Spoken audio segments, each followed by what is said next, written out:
The man in black fled across the desert, and the gunslinger followed. Now that's a good opening line. Thus begins the gunslinger Roland's great adventure for the Dark Tower. After finishing the Gunslinger, I wasn't quite sure what I read, and I had a few questions I was asking myself. Is it a Western? Is it a scary story? Is it an introduction to an epic fantasy adventure?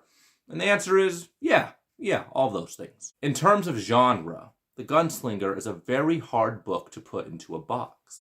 Unfortunately, I have not yet finished my journey for the Dark Tower. Yet. This is the second time I've read The Gunslinger in the past few years, and I still have trouble describing it in a clear and concise way. But here we go. First and foremost, this book is a fever dream. The villains and monsters are creepy and unsettling. This strangely familiar setting is both desolate and disturbing. Even the way the people speak in this book is incredibly uncanny. This world is very similar to ours. It is just a world that has moved on. While reading this book, the reader will ask themselves many questions. What is the Dark Tower? Why does Roland need to get there? Who is this mysterious man in black? And is it just me, or does our protagonist seem to be losing their mind? There are various reasons why the Dark Tower is considered by many to be Stephen King's great masterpiece. That being said, The Gunslinger is considered the weakest of the series by far. It's not bad, it's just weak comparatively. It's not great, but it's enjoyable. The pacing is all over the place, the story is a little bit disjointed, and the climax is very much underwhelming. The constant flashbacks to Roland's past seem to make this very little read seem a lot longer. Now on to the good. The dialogue is masterfully done. I found the speech and slang that these characters all share to be very interesting and compelling and unique.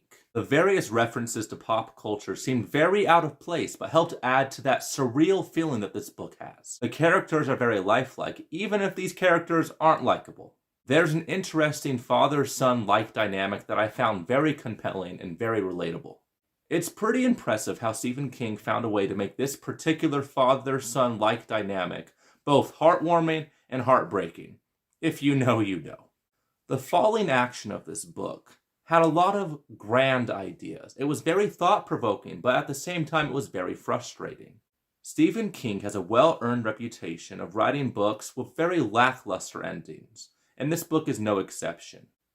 The conclusion was a mixed bag, but it also left off on a cliffhanger that makes the reader want to jump into this massive 1.3 million word journey that is the Dark Tower. I know it hooked me.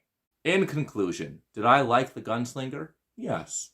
Yes, I did. Is it perfect? No. No, it's not. Is it weird? You betcha. If there's one thing you could say about The Gunslinger, for better or for worse, it is that no other book is quite like it. Because of its strange vibe and cliffhanger ending, I would have trouble recommending this book to other people. I'd have to finish the entire Dark Tower journey in its entirety to be able to recommend The Gunslinger, and I just haven't reached that point in the journey yet. What do I rate this book out of 5 stars? That's a hard question to answer, but I think I'd rate it a very fun, a very slow, and very strange 3 out of 5 stars. Thank you for watching my video. If you liked it, push the little thumbs up icon. Subscribe to my channel if you want to hear me talk about any other books. I'll see you guys next time.